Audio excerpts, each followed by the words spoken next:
Hey everybody, welcome back to Contest Prep University. Joe Klemczewski and Adam Atkinson. Going to stay in our series on contest day management. Today, talking about posing, which I think is a massive topic. We could talk a lot about, Adam, but I eventually want to take this down to some super granular levels, helping people with even tips and tricks per division and criteria.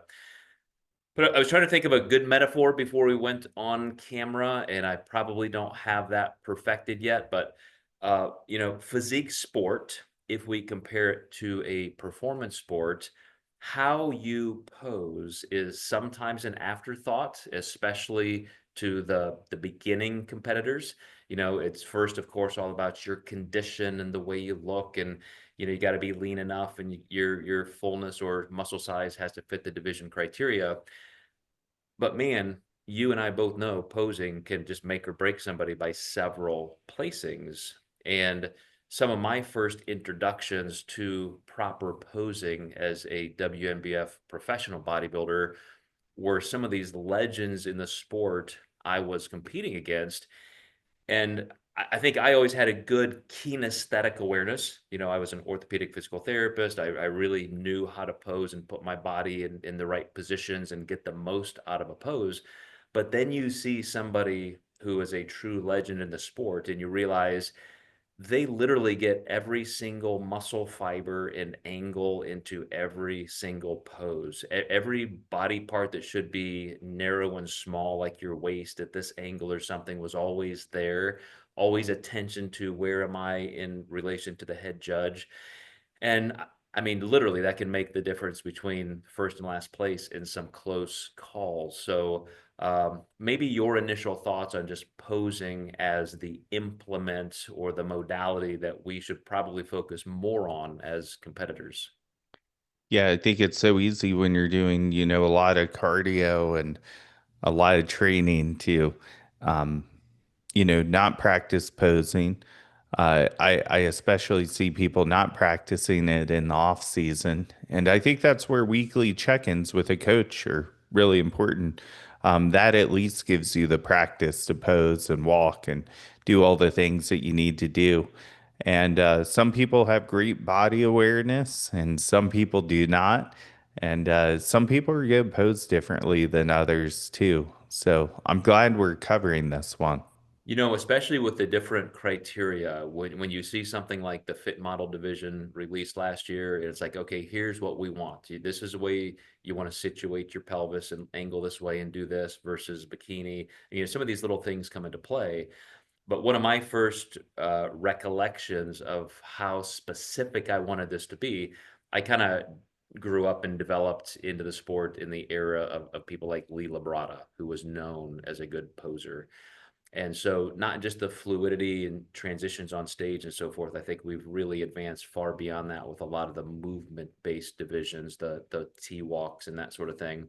But I remember, what became my signature pose, which was the classic archer pose. I just happened to, that fit my symmetry really well. So I would study my own photos and videos, and it's like, okay, my fingers are extended just 1 degree too much. Like it's not creating that perfect line with my wrist and elbow and shoulder, and then the other arm, down to just millimeters of how you're going to position yourself. And as I see, one of our clients here just won her pro card in Fit Model, and a lot of that is the posing. Who was the first to really capitalize on that look? Because it's not just are you hitting this pose how the judges think it should be hit, but is it showing your physique in its best light? Are you getting the symmetry and the fullness versus the conditioning angles that you really want? Absolutely. It's funny that you mentioned, Brittany getting her pro card, because I really feel like my client Emily Chanel was the one to kind of re-engineer that front pose to be a little bit more forward. And I'm seeing some girls really, really sideways in that front pose. And now that Emily's kind of evolved that, I think it just looks awkward, especially if you have somebody like Brittany who poses very similarly to Emily. If you're dead on, and then you're sideways, it can look really bad. But then one thing that people always have to consider And I just did a posing clinic with some of the other top coaches in Las Vegas here. We all collaborated, got together, and it was definitely an excellent clinic.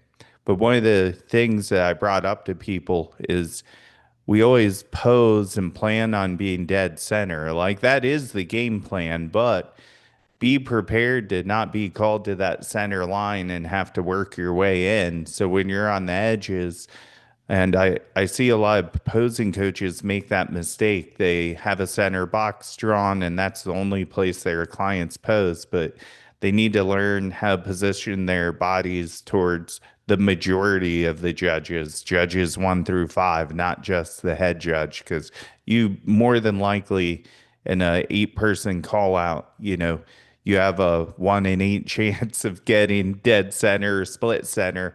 So you may have to work yourself into that center box.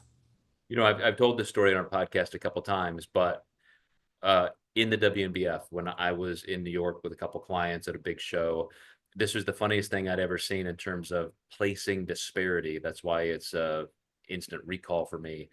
Had a client, it was the lightweight class of the men's bodybuilding WNBF big show. Let's say 10 or 12 competitors on the stage.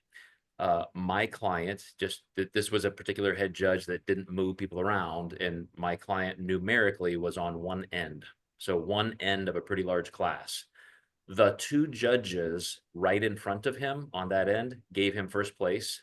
The 2 judges on the other end of the table gave him last place. And again, all credence to why judges want to move people around a little bit. But had he done what you said, and angled a little bit more toward the center, and all the judges get to see him, for the judges at the far end of the table, he probably just looked like a piece of paper standing to the front. Like all they could see was the side of his body in the front pose. But you said something right out of the gate that I want to start with. Practicing year round, and even just as part of your normal body awareness training, is far, far better than just deciding, hey, man, once we get a month out, I'm going to start posing an hour every day. You have to start developing that neurological consistency of knowing where your body is in space. Some of the super easy things I think that are pretty consistent for every division are things like, how to flex your quads without bowing your knees, flexing versus extending your knees, keeping them in neutral. So how am I really kind of pulling up from the hips down with my rectus femoris, sartorius, etc. Shoulder blades are always an issue. Your scapula, 17 muscles insert or originate on the scapula as a floating anchor point for your entire humerus, your entire arm. And so can I protract my scapula and flare my lats how I want, or do I think I'm doing that, but really I'm hiking my upper traps and they're kind of taking over the pose, and now my scaps are retracting.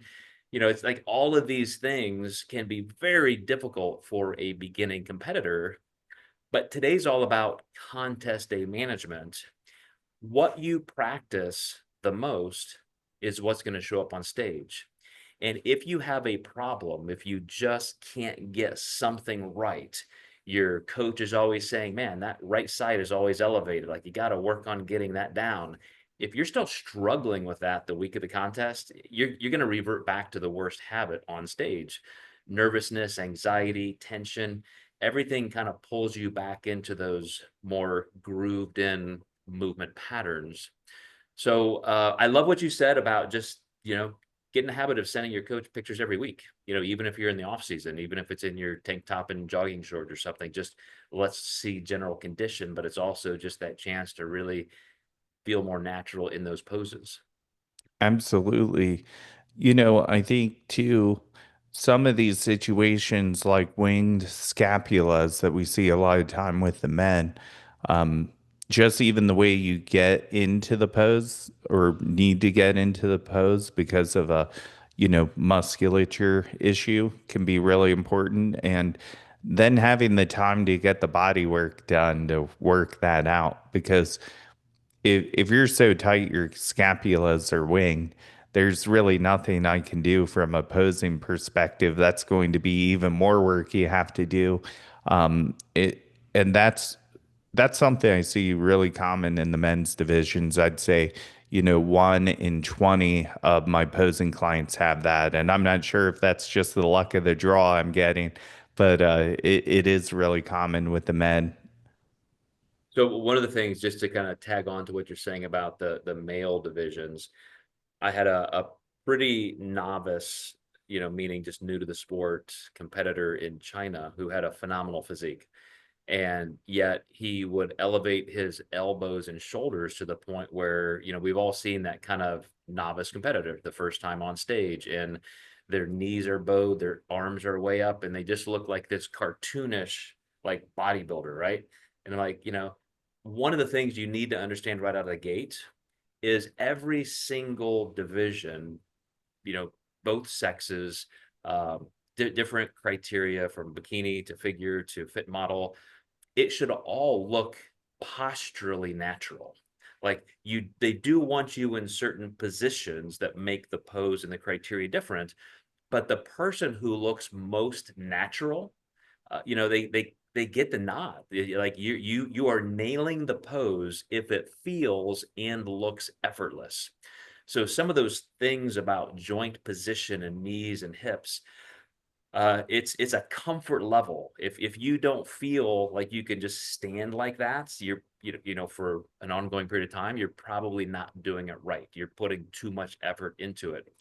Um, we still have clients who ask for posing coaches. Like there are some people in our industry who are legitimate. This is all I do, posing coach. Do you handle that yourself, or do you have people you refer to, Adam? I have a few people I like to refer out to, and that's what's great is collaboration. And just for other coaches out there, I've had great experiences with posing coaches, and then I've had horrible ones as well. And you're gonna have to learn to dance on who your tribe is. Some posing coaches stick to just posing. I highly recommend, in general, that to be something to look for, because that moment your client gets weak and starts talking about their diet and, you know, maybe my food is too low. Oh, they've got you eating too low. I would give you more food over here. It's really easy for a client to make the jump when someone, gets weak. So I do recommend working with posing coaches that do just posing. So there's not too many cooks in the kitchen, and no really other insights. So that's the first thing I look for.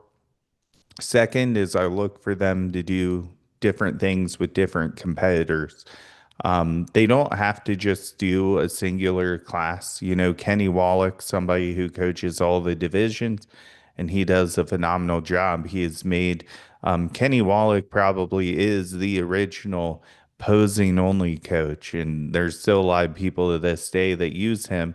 But Kenny, to his own fault, and much like you and I, have created a lot of other great coaches because of how good they were at what they do.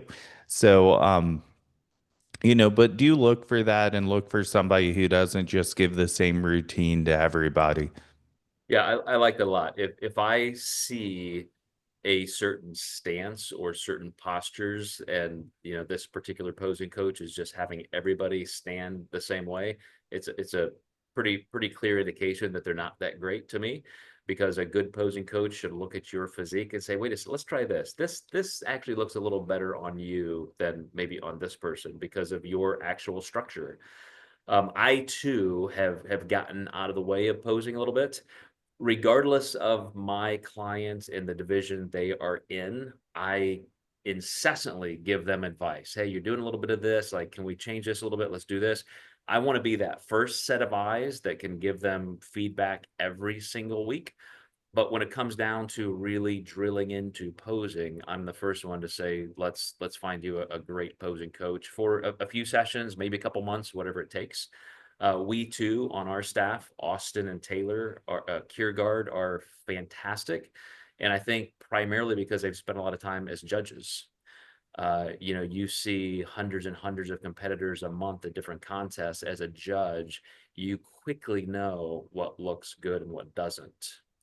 Hmm. But yeah, there is a nonstop flow of communication. I have a client competing this weekend, and I've just been slowly doing things like, let's turn you this way, let's bring the elbows to this position a little bit, let's do this, let's do this. And as he's taking photos and video clips, like he sees the difference and says, wow, you're right. Like what a change. That's awesome. I also look for punctuality or, sessions not being missed. This really happens in the posing space quite a bit. So, So what do you do on contest day, perhaps to quell nerves a bit, but any thoughts on making sure on contest day posing can flow naturally? yeah, I'm glad you asked that because honestly, that's where I think it's tough to know as a coach when to say something and when not to. Is the tweak important enough to make a difference? And can they execute it that quickly from practice to stage?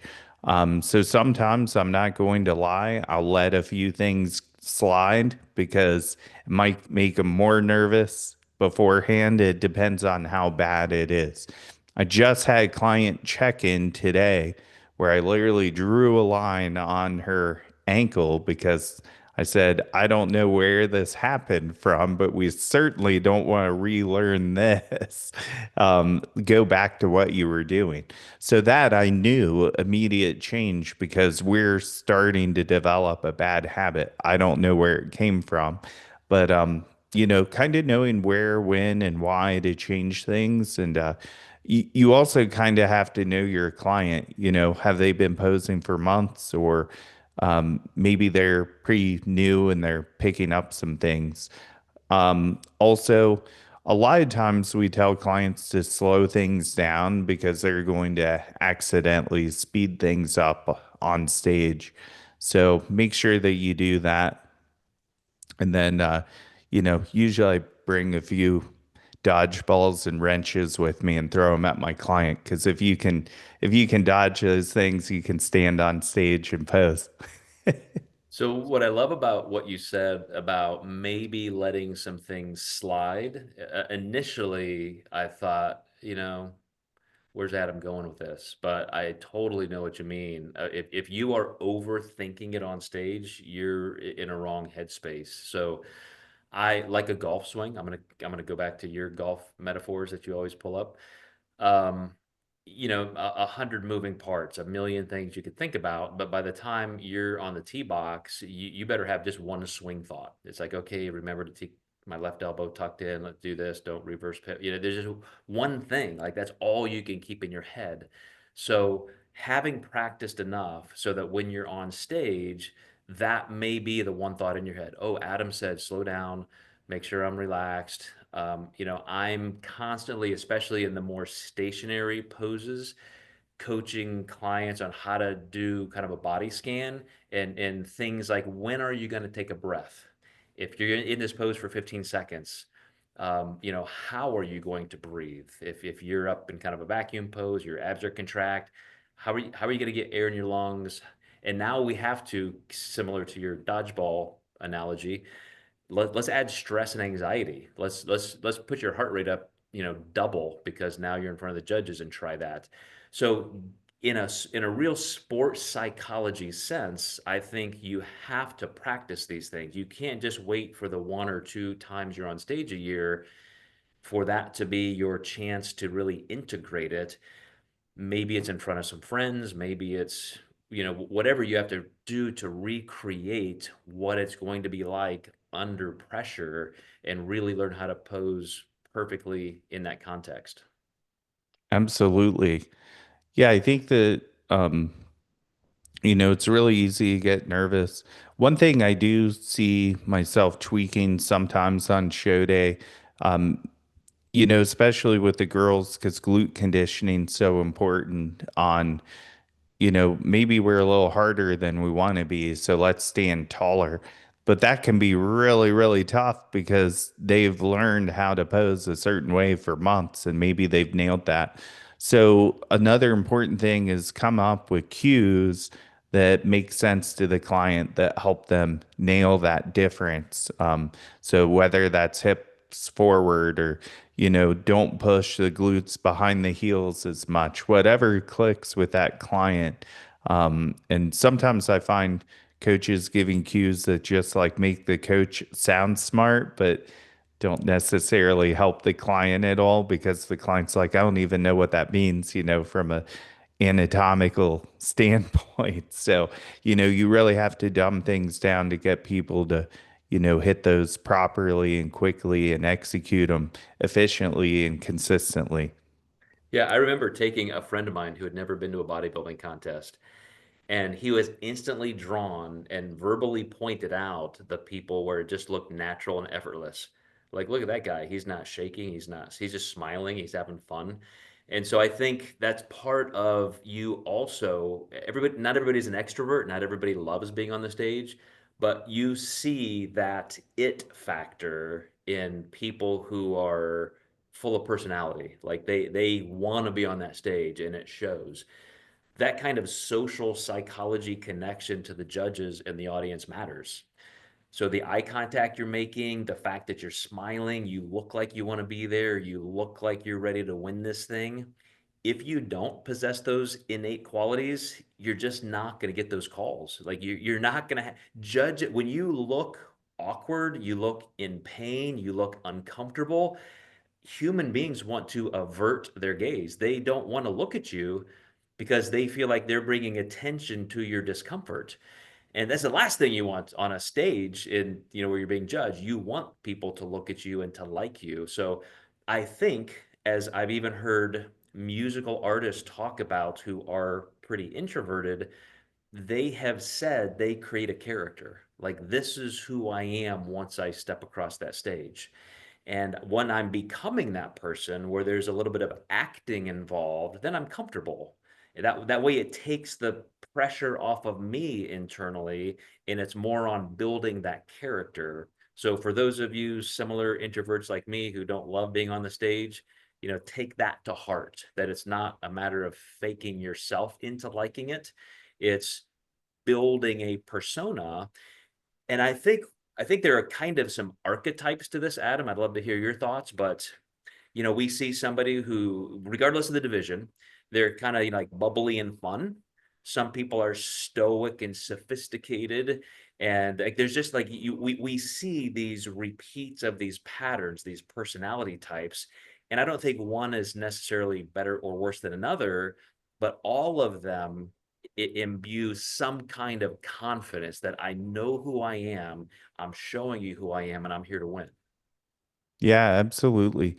I think that's a good point, creating the character, because when I competed, I'm definitely someone that's not overly confident, and I did find myself getting really nervous backstage, and I said I just have to turn these nerves into confidence, and then you become somebody else out there, which helped me display my, physique way better.